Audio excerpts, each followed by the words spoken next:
بسم اللہ الرحمن الرحیم۔ آج کا یہ وظیفہ اللہ کی قدرت کے نظاروں میں سے ایک نظارہ ہے۔ اللہ تعالیٰ کی قدرت کے بہت سے نظارے ہیں۔ ایک آج ایسا مظہر، ایک ایسا وظیفہ آپ کے حوالے کروں گا جس سے آپ اللہ کی قدرت کاملہ سے اپنی تقدیر خود لکھیں گے، اپنی قسمت میں دولت آپ خود لکھیں گے۔ اگر انسان کے پاس پیسہ ہو تو تمام پریشانیاں، تمام حاجات سب ختم ہو جاتی ہیں۔ یہ وظیفہ آپ کو مالا مال کر دے گا۔ ابھی تک آپ نے جتنی پریشانیاں دیکھنی تھی وہ دیکھ لیں، اب یہ وظیفہ آپ کی تمام پریشانیوں، تمام حاجتوں کا حل بن جائے گا۔ جتنے بھی آپ وظیفے کر چکے ہیں کوئی بات نہیں، درگزر سے کام لیں، بس یہ آپ کا آخری وظیفہ ہوگا۔ ایک ہی زمین پر ایک ہی قسم کا پانی جا رہا ہے، لیکن کریلا کڑوا بنتا ہے، مرچ تیز بن رہی ہے، لیموں کھٹا بن رہا ہے اور گنا میٹھا بن رہا ہے۔ یہ کس کی قدرت ہے؟ یہ زمین و آسمان کے بادشاہ، ہم سب کا رب اللہ تعالیٰ کی قدرت ہے۔ ہم سب کے پالنے والے نے سورہ یاسین قرآن پاک میں ہمیں عطا کی ہے۔ سورہ یاسین کی کیا اہمیت اور فضیلت ہے؟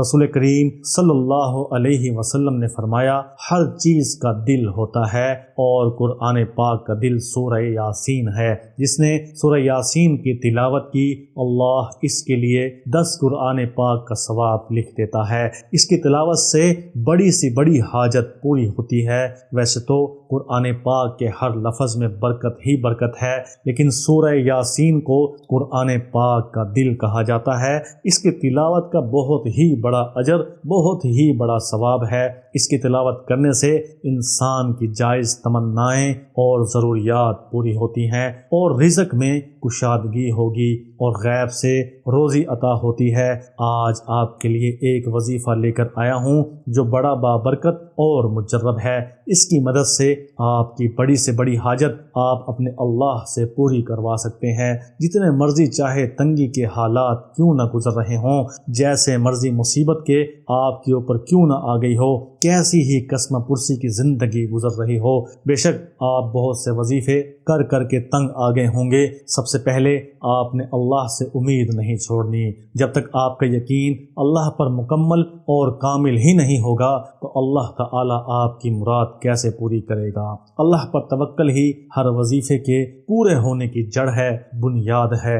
حضرت سہل بن عبداللہ رحمۃ اللہ علیہ فرماتے ہیں، توکل کا پہلا مقام یہ ہے کہ بندہ اللہ عز و جل کے سامنے اس طرح ہو جس طرح مردہ غسل دینے والے کے سامنے ہوتا ہے، وہ اسے جس طرح چاہے الٹ پلٹ کرتا ہے۔ اور توکل کرنے کے بعد دوسرا عمل انسان کا کام ہوتا ہے حرکت کرنا، کیونکہ حرکت کریں گے تو برکت آئے گی۔ حضرت ایوب علیہ السلام کو اللہ تعالیٰ نے اپنی قدرت کاملہ سے کسی بھی وقت شفا دے سکتے تھے۔ اللہ تعالیٰ اپنے ارادے سے بھی حضرت ایوب علیہ السلام کو شفا دے سکتے تھے، مگر دنیا کے دارالاسباب ہونے کی وجہ سے حضرت ایوب علیہ السلام کو حکم دیا کہ وہ کچھ حرکت کریں، یعنی کم از کم اپنے پیر کو ہی زمین پر ماریں، اور ان کا صرف یہی پیر زمین پر مارنا برکت کا سبب بن گیا۔ اور آپ نے حرکت کیا کرنی ہے یہ آپ کو آج اس وظیفے میں بتایا جائے گا۔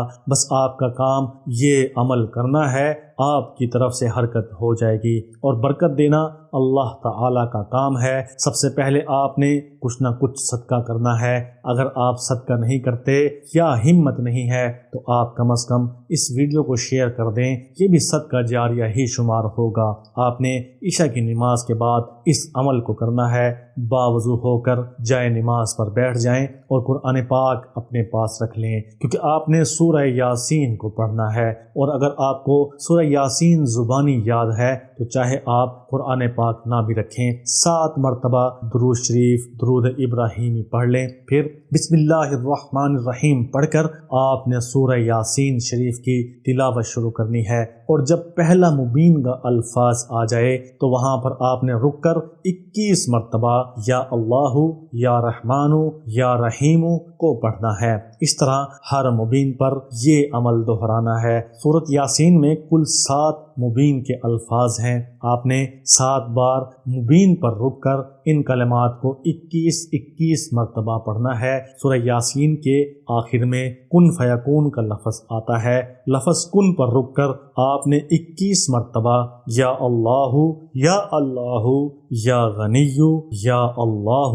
یا مغنی یا اللہ یا فتاح یا اللہ کو پڑھنا ہے اور باقی سورۃ یاسین کی تلاوت کو پورا کرنا ہے۔ سورت مکمل ہونے کے بعد آپ نے 7 مرتبہ دوبارہ درود شریف درود ابراہیمی پڑھنا ہے۔ کوشش کریں کہ سورۃ یاسین پڑھتے ہوئے جب آپ لفظ مبین پر آئیں تو آپ نے اپنی حاجت کو اپنے ذہن میں لے کر آنا ہے اور دل ہی دل میں اللہ تعالیٰ سے دعا کرنی ہے، اللہ تعالیٰ مجھے بابرکت دولت سے نواز دے۔ اور یہ تصور کریں کہ آپ کے اوپر اللہ تعالیٰ کی نیلے رنگ کی بارش ہو گئی ہے۔ عمل مکمل ہونے کے بعد آپ نے اللہ کے دربار میں دعا کرنی ہے۔ انشاءاللہ آپ کی مانگی ہوئی ہر دعا پوری ہوگی۔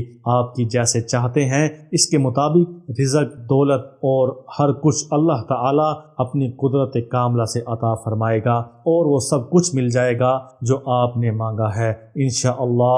اللہ تعالیٰ چاہے تو حالات بدلتے ہوئے دیر نہیں لگتی۔ اسی طریقے سے آپ کو بھی پتہ نہیں چلے گا کہ آپ کے حالات کب بدل گئے ہیں۔ آپ کی آنکھوں کے سامنے ایسی تبدیلیاں واقع ہونا شروع ہو جائیں گی کہ آپ اللہ کی قدرت کی تعریف کرنے پر مجبور ہو جائیں گے۔ آج تک آپ کے ذہن میں جو بھی شکوک و شبہات اللہ تعالیٰ کی قدرت کو لے کر تھے وہ سب دور ہو جائیں گے۔ انسان جب دعائیں مانگ مانگ کر تھک جاتا ہے تو نا امید بھی ہو جاتا ہے اور یہی نا امیدی اسے کفر تک لے جاتی ہے۔ بس آپ نے اللہ تعالیٰ سے نا امید نہیں ہونا۔ اس عمل کو کریں گے تو انشاءاللہ اللہ تعالیٰ کی رحمت کی بارش آپ کے اوپر برسنا شروع ہو جائے گی اور ان سب کا صرف آپ ہی نہیں آپ کے گھر والے بھی نظارہ دیکھیں گے، آپ کے آس پاس جاننے والے بھی دیکھیں گے۔ اور جب آپ کے جاننے والے یا آپ کے گھر والے آپ سے پوچھیں گے کہ یہ کیا ماجرا ہے تو آپ نے سب کچھ سچ سچ اور حق بات سب کو بتانی ہے اور اس وظیفے کے بارے میں بتانا ہے جس کا وظیفے نے آپ کی زندگی ہی تبدیل کر دی۔ یہ آپ کے پاس میری امانت ہے، اس کو آپ نے دوسرے لوگوں تک ضرور پہنچانا ہے جو ضرورت مند ہیں۔ اللہ تعالیٰ آپ کو عمل کرنا اور میرا آپ کو عمل بتانا اپنی بارگاہ الہی میں قبول و منظور فرمائے اور اللہ تعالیٰ آپ کی تمام حاجات اس وظیفہ کے وسیلے سے پوری فرمائے۔ مجھ ناچیز کو بھی اپنے دعاؤں میں یاد رکھیے گا، خاص طور پر وظیفہ کے بعد جو دعا مانگیں اس دعا میں بھی مجھ ناچیز کو یاد رکھیے گا۔ اپنا بہت سا خیال رکھیے گا۔ برکت کے طور پر اللہ کا ایک نام کمنٹس میں لازمی لکھ دیا کریں۔ اللہ حافظ۔